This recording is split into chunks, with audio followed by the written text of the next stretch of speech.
Muito bem, agora é a hora do conto chamado Nelson, mais um dos contos selecionados para a sua prova. E esse conto Nelson, nós vamos começar pelo enredo do conto Nelson. De novo, nós temos um narrador que conta a própria história. Então, em primeira pessoa, de novo, nós temos um homem relembrando o que já aconteceu. No conto Atrás da Catedral de Rouen, era um adulto relembrando a juventude. Agora é um adulto relembrando o seu período de infância. E nessa lembrança, ele vai recordar duas coisas: a amizade e o assassinato do menino Nelson. Bom, então, mais uma vez, se o conto é narrado por um narrador adulto, ele vai ser construído como outros contos dessa obra, a partir do recurso da memória. E ele, então, já afastado do tempo, tem que organizar e tem que tentar compreender o que ele viveu naquele tempo. Um processo parecido com o que aconteceu no Atrás da Catedral de Rouen. Dessa vez a história se passa no Brasil. É num bairro de São Paulo, e lá no bairro de São Paulo existe um menino, né, que conviveu com o narrador, chamado Nelson, que era um menino magrinho, franzino. Ele era pálido, não tinha uma aparência saudável e era muito humilde. Além de ter essa imagem de fragilidade, ele tinha aquilo que a gente chama de uma aparência muito reservada. Sabe aquela pessoa que não aparece muito, aquela pessoa que não chega chegando. E ele tinha essa fragilidade física e a pessoa a quem o Nelson era ligado era a mãe. E essa mãe protegia o menino de uma maneira muito exagerada. Então, quer dizer, quanto mais a pessoa se sente protegida, ela acaba muitas vezes sufocada por essa proteção. Bom, o que acontece? O Nelson, então, ele vai ser descrito como um menino, né, passivo, tinha uma beleza que o narrador fala que era quase andrógena. O andrógeno é aquele menino, aquele rapazinho, que você bate o olho e não sabe se é menino ou menina. Né? Porque andro é homem e gino, de gineceu, é mulher. Então, o andrógeno é aquela aparência que não é predominantemente masculina nem feminina. E era diferente dos outros meninos lá do bairro. E, com isso, se eu tinha um menino muito protegido pela mãe, muito franzino e com uma carinha indefinida, ele vira alvo de zombarias e de perseguições do bairro. Hoje a gente chamaria de bullying. Naquela época não tinha essa palavra. O narrador, quando é criança, ele era amigo do Nelson. E ele, então, ficava observando de que maneira aquelas pessoas que estavam em volta do menino tratavam o amigo dele. Né? Dessa maneira, bullying. Essa palavra bullying não tem no texto. Eu que coloquei aqui porque é a palavra como a gente usa hoje. E existia um dos meninos lá, chamado Roque, que era o que mais assediava o Nelson, o tal do Roque. Ao longo do conto, então, a violência vai aumentando. E quando eu falo em violência, estou falando em xingamento, que é a violência verbal. Eu estou falando em porrada, que é a violência física. E a violência aumenta, como aumenta também a passividade do Nelson. Ele não se defende. Então, quer dizer, as pessoas abusam dele e ele é incapaz de se defender. Então, ele se torna aí uma figura deplorável, trágica. E aí, o clímax dessa história vai acontecer quando o Roque acaba num ato de violência extrema. De repente, ele mata o Roque mata o Nelson. Então, né, ele é assassinado. Então, o narrador ficou impactado pela morte do amigo. E, adulto, as coisas que são muito fortes, sejam elas positivas ou negativas, elas marcam a vida da gente. Então, adulto, ele começa a pensar sobre a brutalidade e sobre o absurdo que foi a morte do amigo dele. Então a história termina de uma maneira melancólica, um tom aí para baixo, né, esse narrador se sentindo dividido entre o afeto que ele tinha pelo amigo, a culpa que hoje ele sente por não ter impedido ou tentado fazer alguma coisa, já que o outro não conseguia, e a dor de não saber tanta violência. Por quê? Será que uma aparência é motivo de você ter tanto ódio de matar uma pessoa? Então, quer dizer, o Nelson vai acabar representando aí essa imagem de uma pureza que foi destruída. Como no mundo, as coisas puras, simples, né, que não são agressivas, acabam sendo desrespeitadas pela crueldade social e pela intolerância. Então, a intolerância é o tema que aparece focalizado nessa história. Temas principais, então, nós podemos falar primeiro: autoritarismo familiar e repressão. Quer dizer, quando eu falo de autoritarismo, eu não comentei, mas o pai do Nelson era uma figura autoritária. Era aquele cara que a gente chama assim, um homem castrador, como era comum na década de 30 e 40 ser a figura do homem, daquele modelo patriarcal. Então toda a família, a esposa e os filhos tinham que obedecer cegamente a esse homem. Então, quer dizer, a repressão dele não é só na rua, a repressão dele se dá dentro de casa, por isso que ele ficava mais perto da mãe. O conflito geracional, o conflito entre gerações. O pai é o adulto, bruto, ignorante, bravo, falava de maneira ríspida. E o Nelson, mais novo, é sensível, é aquele menino pensativo, que a gente chama de introspectível. Não é viril, não é macho, segundo os padrões. O próprio narrador, quando caracteriza essa imagem andrógena, muito delicadinho, ele quer mostrar esse conflito entre o papel tradicional. O que se espera que um homem seja? Bruto, um brutamontes, um cara rústico, né? E ele não era isso. Então, quer dizer, a individualidade dele acabou sendo desrespeitada. Tema 3, identidade e sexualidade. Quer dizer, não é falado com todas as letras, mas a maneira como o narrador se lembra do Nelson e o comportamento dos meninos em relação a ele, o comportamento do pai, com essa raiva do filho, e da mãe super protegendo o filho, sugerem, com essa quebra da masculinidade tradicional, uma possível homossexualidade do menino. Não se fala que ele era gay, mas tudo indica que ele fosse meio afeminado. E isso mostra aí o que era o motivo da exclusão, da incompreensão e da repressão do personagem principal.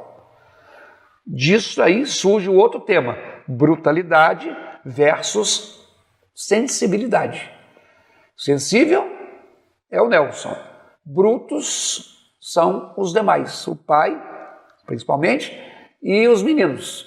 Então existe esse contraste entre a delicadeza interior do Nelson e a brutalidade exterior do ambiente externo. Seja ele, como eu disse, doméstico, seja ele, né, da rua. Angústia e inadequação. Angústia existencial e inadequação. Quer dizer, o personagem, ele se sente deslocado, ele se sente oprimido, ele não faz parte do mundo normal. E outros personagens, outros contos, nessa coletânea que foi tirada do livro Contos Novos, também tem essa inadequação. Com relação à estrutura narrativa do conto, nós temos um foco narrativo, né, de alguém que não fala de si mesmo. O narrador, ele conta a história do Nelson. Então, é uma narrativa em terceira pessoa. Agora, é um narrador que não deixa de tentar parecer onisciente. Onisciente é aquele que sabe de tudo, porque ele é capaz de entrar no universo íntimo do Nelson, quer dizer, de mostrar o que se passa dentro da cabeça do menino. Quando ele fala sobre os desconfortos, quando ele fala sobre as sensações, sobre os pensamentos que o outro queria falar e não conseguia, porque ele seria mais ridicularizado, se o narrador aborda isso, se o narrador sabe o que passa dentro do Nelson, ele pretende ter traços de onisciência. Como eu disse que ele é um narrador que está adulto, lembrando de um episódio de infância, o tempo não é cronológico, tá? Aí é um tempo psicológico. Ele se estrutura, como a maioria dos contos, nas emoções, nas percepções, nas lembranças, que não necessariamente aparecem na ordem que aconteceram, na cronologia dos fatos, que o narrador vai indo e vindo nas suas digressões, né? A linguagem é uma linguagem como do conto Atrás da Catedral de Rouen, já que ele é baseado em memória e que não tem tudo arrumadinho, uma linguagem fragmentada, com algumas lacunas que você sabe que está faltando alguma coisa. Lacuna é espaço a ser preenchido. Isso se chama elipse, né? E aí é tudo foco ou tudo resultado de um conto que tem um universo psíquico interior e não uma historinha com princípio, meio e fim, né? Para justificar que esse é um conto modernista, aquilo que eu tenho falado aqui em todos os contos. Para a época, a linguagem do Mário de Andrade era mais fácil. Se passaram 100 anos, desde 1922, até mais de 100. Né? E aí, a linguagem nossa hoje não é exatamente igual a dele, mas para a época era uma linguagem coloquial. E como sempre, né? O objetivo dessas situações, como eu tenho dito aqui, que não são ações, mas são coisas, situações para a gente pensar, é para fazer uma crítica implícita. E mais uma vez mostrar um indivíduo marginalizado. Lembrem, marginal não é bandido, é o que está à margem daquilo que é considerado louvável, que a gente possa aplaudir ou valorizar, enfim. Como simbologias dessa obra, há uma referência a uma alimentação com carne de porco. Claro que você, um leitor que tem aí seus 13, 14, 15, 16 anos, você não vai pensar nisso, né? Mas essa questão da carne de porco, né, ser fruto de um sacrifício, o animal já foi sacrificado, o menino tem que comer, porque o pai quer que ele coma. Então isso mostra essa brutalidade do ambiente, essa hostilidade do ambiente. Quando o Nelson não quer comer e desmaia, e a pessoa fala, olha que frescura. Na verdade, é uma resistência, né? Professor, mas o cara desmaiou, que resistência é essa? Ele tinha que partir, brigar. Nós não estamos falando de hoje, não. Nós estamos falando de uma época em que filhos têm uma submissão total aos pais. Então, naquilo, a aversão foi tão grande que ele desmaiou. Então, isso aí é a linguagem do corpo. O corpo mostrando que ele não estava aceitando, que ele estava inconformado com a situação. Você vai perceber também vários silêncios no texto, várias pausas no texto. Essas pausas, essas interrupções, esses vazios, é aquele momento que vai mostrar o quê? Que o personagem está bloqueado. Ele não consegue ter uma discussão verbal, ele não consegue se posicionar contra os amigos, ele não consegue responder mal ao pai, ele não consegue desabafar plenamente para a mãe. Ele tem um bloqueio emocional. Então, ele não consegue relaxar, ele está tenso. Então, para sugerir essa tensão, é que existem essas lacunas no texto. Sobre os personagens, obviamente, o Nelson é o principal, que dá título ao conto, representa, como eu disse, a delicadeza, representa a pureza, representa a diferença do padrão imposto. Não é aquele estereótipo, aquela imagem do machão, é esse lado andrógeno, esse lado passivo, é aquilo que toda uma figura machista e patriarcal reprimiria. Por isso que o pai não aceita, por isso que os amigos zombam.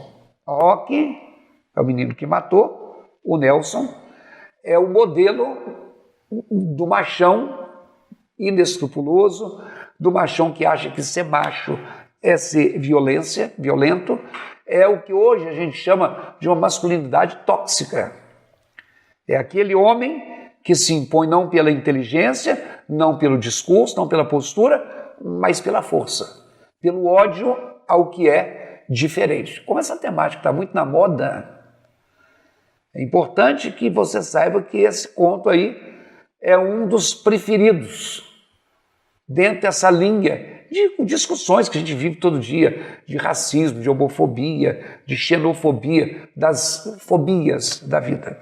A mãe de Nelson, ao contrário do pai, é aquela que protege, mas protege pelo que o narrador tenta sugerir de uma maneira excessiva. Tipo assim, mimou demais, o menino ficou assim por culpa da mãe. Você já ouviu gente falar isso. Na verdade, mesmo que ela tenha tentado proteger o filho, ela é mulher numa sociedade patriarcal, ela é mulher numa sociedade machista e ela não tem voz ativa diante da violência social, nem doméstica do marido, que é pai do menino, e muito menos da externa. A memória do narrador é esse espaço entre o que aconteceu lá atrás e o que ele está ruminando no momento que ele narra.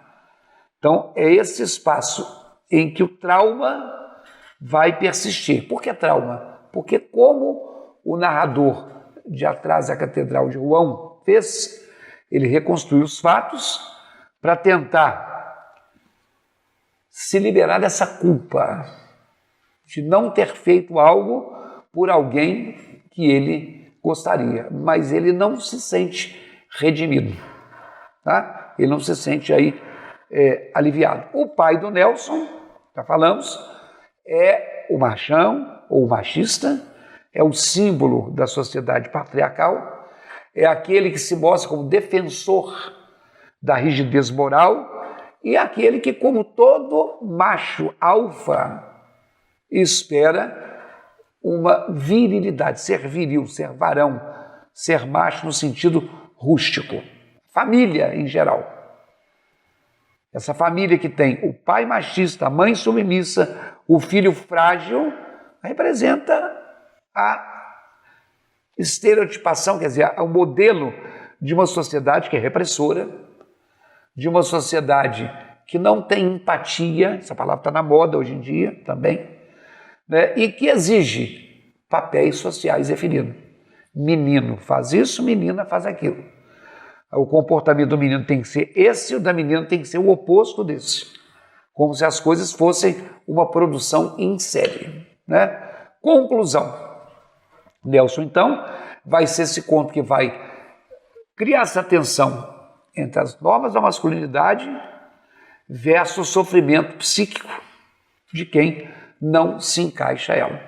Quer dizer, mais da temática dos excluídos do mundo. A história, então, é uma história simbólica, né, em que o corpo que rejeita as imposições, a ponto de desmaiar, e que a falta de diálogo, a falta de voz ativa também não é capaz de se defender, mostra essa visão que é uma visão de violência psicológica, ainda que não esteja com esses termos que eu estou traduzindo, né, mostra a incoerência. As relações afetivas dos amigos da rua e do pai, em vez de abraçar e de proteger, complicaram ainda mais a situação. Então, o que o autor vai propor é que a gente tem um olhar de empatia, de entender que tudo na vida é marcado por diferenças, nem todo mundo é igual.